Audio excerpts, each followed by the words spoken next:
បាទសួស្តីបងប្អូនទាំងអស់គ្នានេះមកជាការអំពៅបងប្អូននេះជាតិមកមើលអំពៅវាភ្លៀងពីរថ្ងៃជាប់គ្នាហើយមានខ្យល់មានអីដល់ចឹងទៅវាដួលអស់បងប្អូន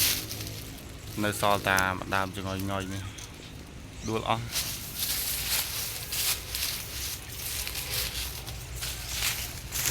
នេះបងនេះត្រង់គេសក់ហើយនេះ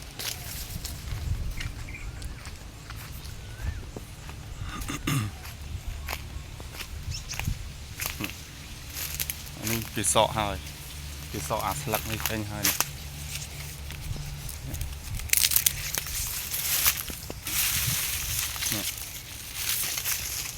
មុននៅតន់សក់វានៅជាប់ឆ្កេចកាក់នេះពេញបើទៅពេលហើយគេសក់ហើយទៅពេលគេសក់ហើយគេស្នុកកាប់យកទៅលក់ចងបាច់យកទៅលក់អញ្ចឹងណាបងប្អូននេះផ្អែមណាខែនេះផ្អែមបងប្អូនជាតិណា